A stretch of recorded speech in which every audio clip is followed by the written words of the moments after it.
حضرت ابو درداء رضی اللہ تعالیٰ عنہ ایک مشہور صحابی ہیں، انہوں نے ایک روز اپنی بیوی کو بلایا اور کہا کسی دن اگر مجھے تم غصے کی حالت میں دیکھنا تو مجھے راضی کر لینا، مجھے خوش کر لینا، مجھے منا لینا، اور اگر میں کسی دن تم کو ناراضگی کی حالت میں دیکھا تو میں تجھے سینے سے لگا لوں گا، میں تجھے گلے سے لگا لوں گا، میں تجھے منا لوں گا۔ کاش یہ فارمولہ، یہ اصول، یہ طریقہ آج ہمارے گھروں کے اندر بھی موجود ہو، تو آج میاں بیوی کے مابین جو جھگڑے، جو اختلافات ہوتے ہیں، اس کا گراف کب ہوگا؟ وہ نہیں ہوگا۔ ان الحمد للہ نحمده ونستعينه ونستغفره ونعوذ بالله من شرور انفسنا ومن سيئات اعمالنا، من يهده الله فلا مضل له ومن يضلل فلا هادي له، واشهد ان لا اله الا الله واشهد ان محمدا عبده ورسوله، اما بعد فان خير الحديث كتاب الله وخير الهدي هدي محمد صلى الله عليه وسلم، وشر الأمور محدثاتها وكل محدثة بدعة وكل بدعة ضلالة وكل ضلالة في النار۔ أعوذ بالله السميع العليم من الشيطان الرجيم، بسم الله الرحمن الرحيم، ولهن مثل الذي عليهن بالمعروف وللرجال عليهن درجة والله عزيز حكيم۔ تیری صورت زیبائی، تیری آنکھوں میں رعنائی، وجود زن سے ہے سارے جہاں کی جلوہ آرائی۔ تو عورت ہے، بشارت ہے، تو آیت ہے، تو جنت ہے، کوئی تخلیق آدم سے تو بنت حوا کہلائی۔ تیری فطرت میں شفقت ہے، محبت ہے، عنایت ہے، تیری فطرت میں شفقت ہے، محبت ہے، عنایت ہے، تو گھر کی روشنی ہے، تجھ سے قائم ہے توانائی۔ محترم علماء کرام، معزز اور محترم سامعین اعظام، دینی ملی بھائیوں اور عزیزوں اور پردہ نشی خواتین ملت اسلامیہ، اللہ کے فضل و امتنان اور شکر احسان کے بعد میں آج کے اس دعوتی تبلیغی پروگرام کے منتظمین، معاونین اور ان کے رفقائے کار کا بصمیم قلب شکر گزار ہوں، جنہوں نے اس پروگرام کا انعقاد کیا، اہتمام کیا اور اسے کامیابی سے ہمکنار کرنے کی خاطر ہر طرح کی قربانی پیش کی ہے۔ اللہ رب العالمین ان سب کی کاوشوں کو، قربانیوں کو قبول فرمائے۔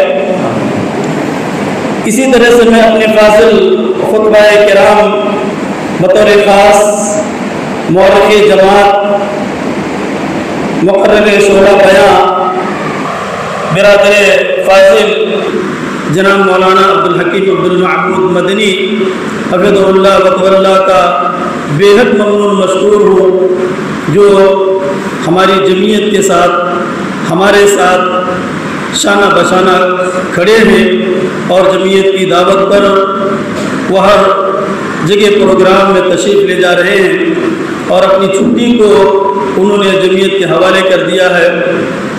مجھے ہر موڑ پر میری مدد کرتے ہیں، مجھے مفید مشوروں سے نوازتے ہیں۔ اللہ رب العالمین انہیں بہترین اجر جزیل عطا فرمائے اور ان کی تمام تر خدمات کو اللہ قبول فرمائے۔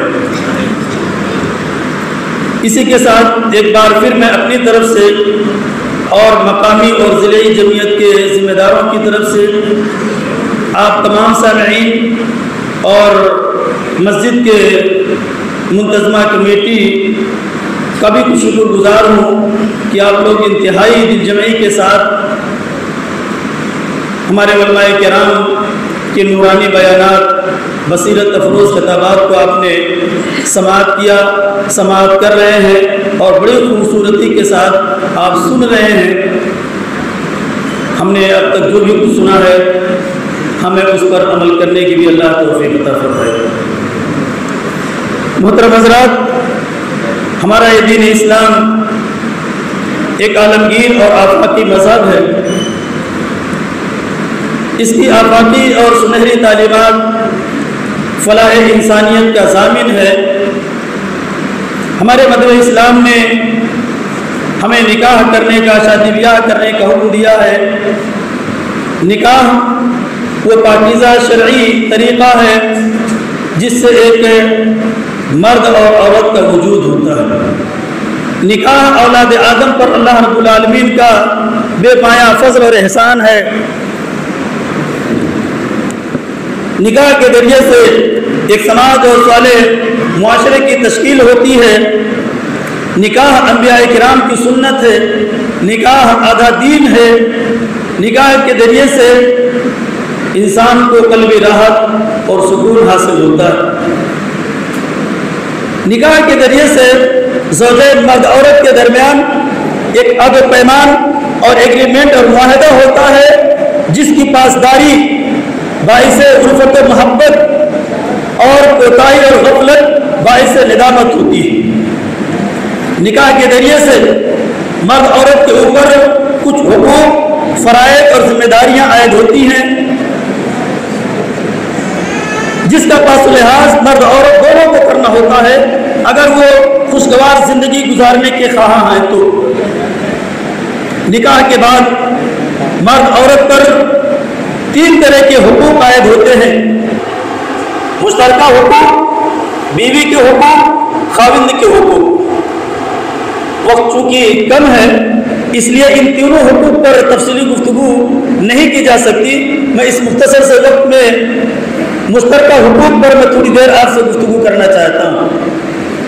مشترکہ حقوق کا مطلب یہ ہے کہ مرد عورت کے درمیان وہ ذمہ داری، وہ فرائض اور حقوق عائد ہوتے ہیں کہ ان دونوں میں سے ہر ایک کو ایک دوسرے کی رضا کے لیے، ایک دوسرے کو خوش کرنے کے لیے اور خوشگوار زندگی گزارنے کے لیے کرنا ضروری اور لازمی ہے۔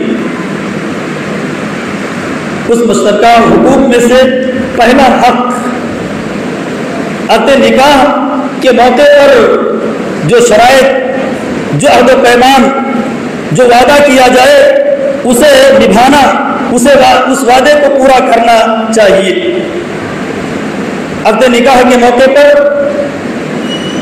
زوجین میں سے شوہر اس بات کا عہد کرتا ہے عورت کو مہر دینے کا، اور مہر عورت کا حق ہے، اس کی ذاتی ملکیت ہے، کسی دوسرے کو اس میں تصرف کرنے کا حق نہیں ہے۔ قرآن نے بڑے واضح لفظ میں فرمایا، مردوں کو خطاب کرتے ہوئے کہا کہ عورتوں کا جو مہر ہے اسے تم راضی برضا، خوشی و خوشی، انشراح صدر کے ساتھ، کشادہ دلی کے ساتھ دے دو۔ عبدالرحمن بن عوف رضی اللہ تعالیٰ عنہ مشہور صحابی ہیں، مالدار صحابی ہیں۔ ہجرت کا واقعہ بڑا دردناک ہے، میں تفصیل میں نہیں جانا چاہتا۔ حضرت عبدالرحمن بن عوف رضی اللہ تعالیٰ عنہ جب ہجرت کر کے مدینہ گئے اور اللہ کے نبی جناب محمد رسول اللہ صلی اللہ علیہ وسلم نے ان سے ہجرت کے بارے میں پوچھا کہ روداد سفر سناؤ، تو بڑا مختصر جواب دیا، کہا ہے میرے نبی سب کچھ لٹا کے آیا ہوں، ایمان بچا کے آیا ہوں۔ اللہ کے نبی جناب محمد رسول اللہ صلی اللہ علیہ وسلم نے ایک صحابی سعد بن ربیع کو سے ملاقات کرا دی، کہا یہ آپ کو تمہارے بھائی ہیں، اور انہوں نے نبی کے فرمان کو، صحابہ کرام کے اندر اطاعت کا جذبہ بھرپور تھا، نبی کے ہر حکم کو تسلیم کرتے تھے۔ اس صحابی نے فوراً انہیں اپنا بھائی مان لیا اور کہا کہ میں اپنے جائیداد کا 2 حصہ کر رہا ہوں، میرے پاس میرے حق میں میری زوجیت میں 2 عورت ہیں، پراپرٹی جو ہو آپ لے لیں اور جس کو آپ کہیں میں اس کو طلاق دیتا ہوں، آپ اس سے نکاح کر لیں۔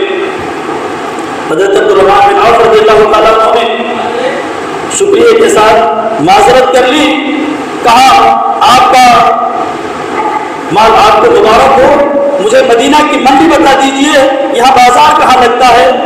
رہنمائی کی گئی، دھیرے دھیرے آپ نے تجارت شروع کی، اور ایک دن ایسا بھی آیا کہ آپ ابھی تنہا تھے، وہ تنہائی آپ کی ختم ہو گئی، آپ نے شادی کر لی۔ اللہ کے نبی جناب محمد رسول اللہ صلی اللہ علیہ وسلم کو خبر تک بھی نہ ہوئی، آپ کی جب نظر عبد الرحمن بن عوف پہ پڑی تو آپ نے کہا عبد الرحمن بن عوف کیسے ہو؟ اللہ کے نبی جناب محمد رسول اللہ صلی اللہ علیہ وسلم صحابہ کرام کی خبر گیری کرتے تھے، ہم وقت ان کے احوال دریافت کرتے تھے، اور یہ حال صحابہ کرام کا تھا کہ نبی کو اگر نہیں دیکھتے تھے پیچھے بے قرار ہو جاتے تھے۔ اللہ کے نبی جناب محمد رسول اللہ صلی اللہ علیہ وسلم نے جب عبد الرحمن بن عوف سے پوچھا تو انہوں نے کہا تزوجت من الانصار، میں نے ایک انصاری عورت سے شادی کر لی ہے۔ اللہ کے نبی نے فرمایا مہر میں کیا دیا ہے؟ تو کہا نوات من ذہب، کھجور کی گٹلی کے برابر سونا دیا ہے۔ پھر آپ نے کہا اولی ولو بشاطن ولیمہ کرو۔ تو اس واقعے کے اندر مہر کا ذکر میں نے کرنا چاہا کہ عورت کا حق مہر ہے اور شوہر پہ لازم ہے کہ اس کا وہ مہر دے۔ معاف کرنے اور دیگر امور جو آج ہمارے معاشرے میں چل رہے ہیں اس کا تعلق شریعت سے نہیں ہے۔ اسی طرح سے عقد نکاح کے موقع پر عورت اپنے شوہر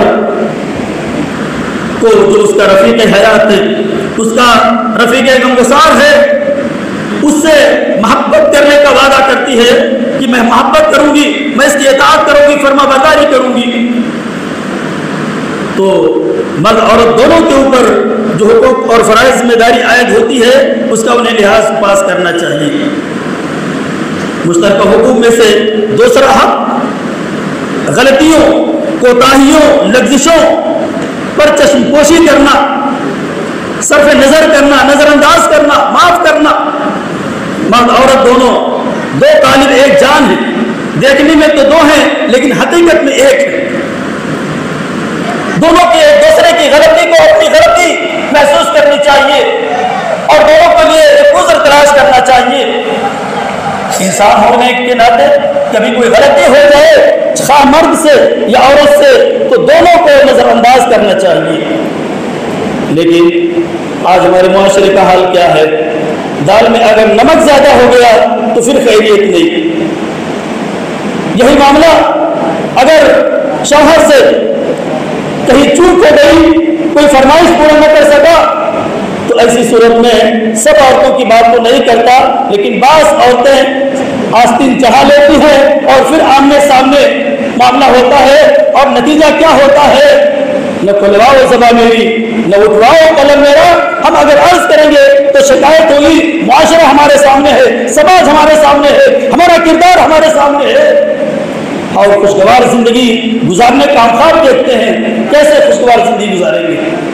حضرت ابو درداء رضی اللہ تعالیٰ عنہ ایک مشہور صحابی ہیں، انہوں نے ایک روز اپنی بیوی کو بلایا اور کہا کسی دن اگر مجھے تم غصے کی حالت میں دیکھنا تو مجھے راضی کر لینا، مجھے خوش کر لینا، مجھے منا لینا، اور اگر میں کسی دن تم کو ناراضگی کی حالت میں دیکھا تو میں تجھے سینے سے لگا لوں گا، میں تجھے گلے سے لگا لوں گا، میں تجھے منا لوں گا۔ کاش یہ فارمولہ، یہ اصول، یہ طریقہ آج ہمارے گھروں کے اندر بھی موجود ہو، تو آج میاں بیوی کے مابین جو جھگڑے، جو اختلافات ہوتے ہیں اس کا گراف کب ہوگا؟ وہ نہیں ہوگا۔ مشترکہ حقوق میں سے ایک حق دکھ اور سکھ میں شرکت کرنا۔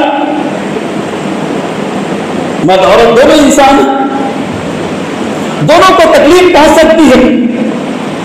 مرد آج تندرست و توانا ہے، صحت مند ہے، بیمار ہو سکتا ہے، تو اگر شوہر بیمار ہو جائے، پریشان ہو جائے، پریشان حال ہو، تو پریشانی کے عالم میں ایک وفا شعار، ایک وفادار عورت کا کردار اور سلوک کیا ہونا چاہیے؟ اسے ٹینشن نہیں دینا چاہیے، اسے تسلی دینا چاہیے، میں آپ کے ساتھ ہوں، آپ پریشان نہ ہوں، یہ جو بیماری ہے یہ عارضی ہے، یہ وقتی ہے، اللہ رب العالمین ختم کرے گا، آپ صبر کریں، میں آپ کے ساتھ ہوں۔ اور یہی معاملہ ایک عورت کے ساتھ بھی ہو سکتا ہے، عورت بھی بیمار ہو سکتی ہے، تو پھر ایک ذمہ دار اور مثالی شوہر کی ذمہ داری یہ ہوتی ہے کہ عورت کو بھی وہ تسلی دے کہ آپ گھبرائے نہیں، میں آپ کا علاج معالجہ کروں گا۔ لیکن آج ہمارے معاشرے کا حال کیا ہے کہ عورت اگر بیمار ہوتی ہے تو سب دن ہے، لیکن بعض لوگوں کی حالت یہ ہے کہ غفلت برتتے ہیں، توجہ نہیں دیتے۔ میں کہ چلی جاؤ، تمہارا علاج تمہارا کام کرے گا، تمہارا بھائی کرے گا۔ یہ دونوں طریقے غلط، دونوں کو ایک دوسرے کے دکھ سکھ میں شرکت کرنی چاہیے اور ایک دوسرے کی تکلیف کو اپنی تکلیف محسوس کرنی چاہیے۔ اما خدیجہ رضی اللہ تعالی عنہ، ایک وفادار عورت کا کردار، پریشان حال شوہر کے ساتھ کیسا ہونا چاہیے، اس کا حضرت خدیجہ رضی اللہ تعالی عنہ سے سنیے اور سیکھیے اور اپنی زندگی میں داخل کیجیے۔ ہمارے نبی اکرم جناب محمد رسول اللہ صلی اللہ علیہ وسلم غار حرا میں عبادت کرتے تھے، واقعہ آپ نے سنا ہوگا۔ پہلی وحی آئی، آپ انتہائی پریشانی کے عالم میں ہانپتے کانپتے آپ گھر پہنچے۔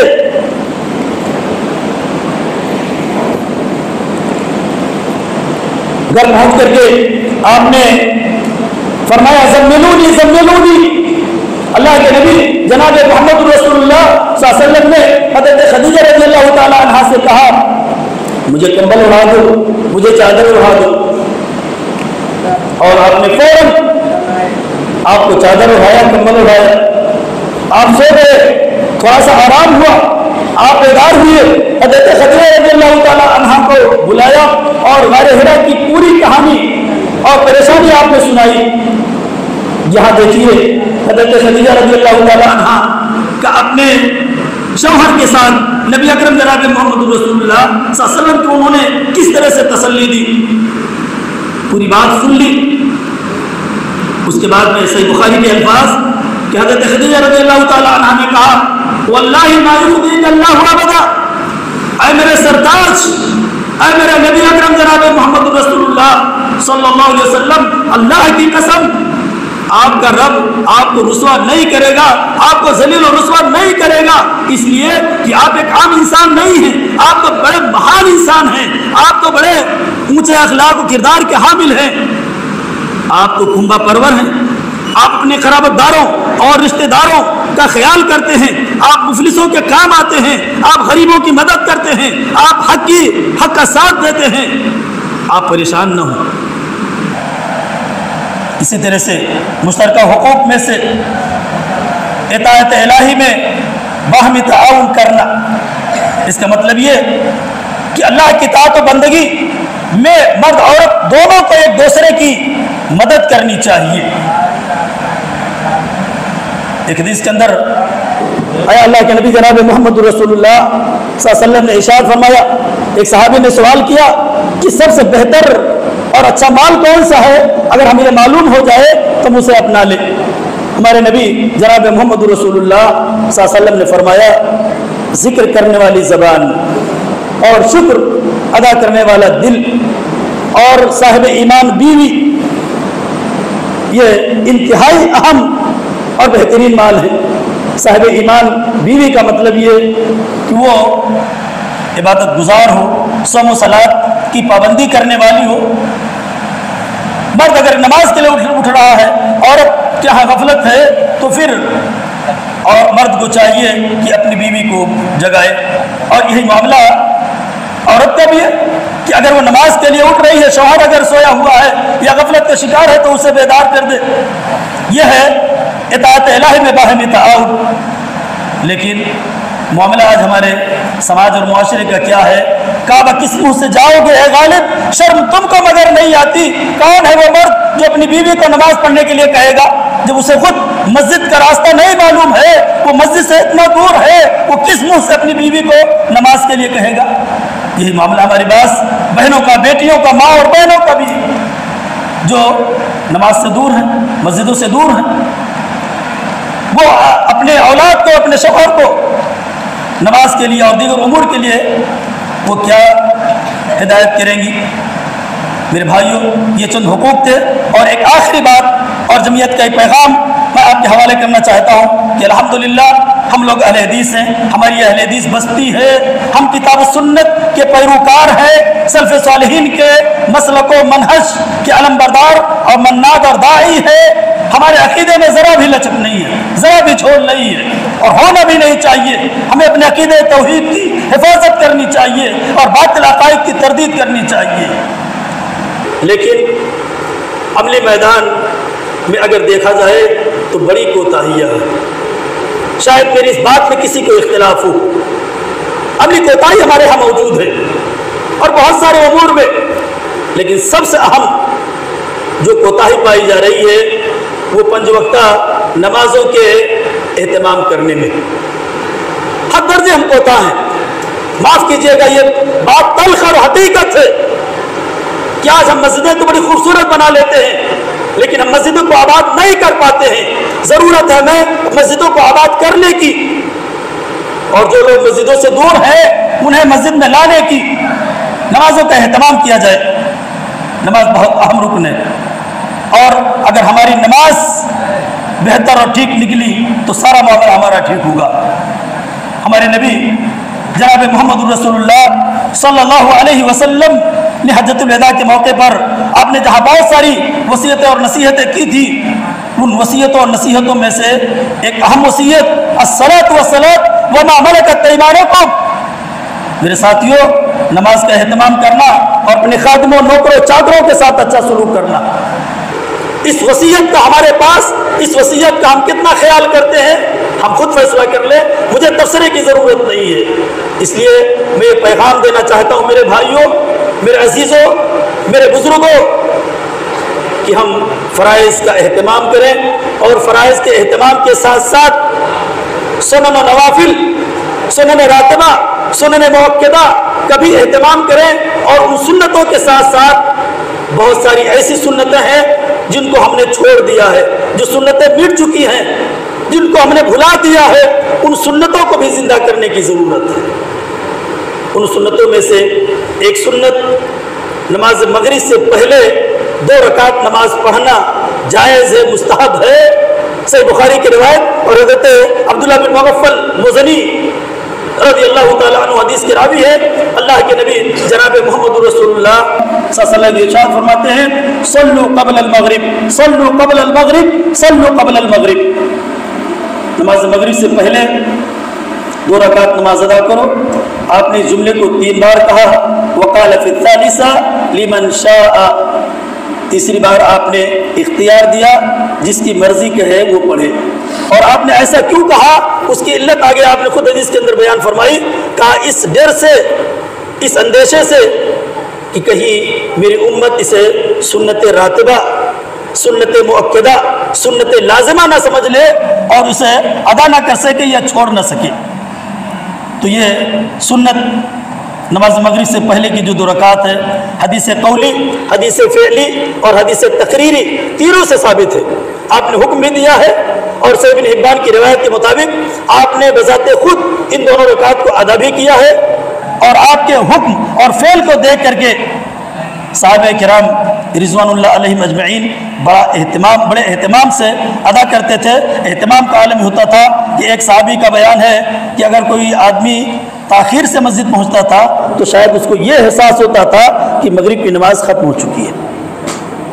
اس لیے اس طرح کی سنتوں کو بھی ہمیں زندہ کرنے کی ضرورت ہے۔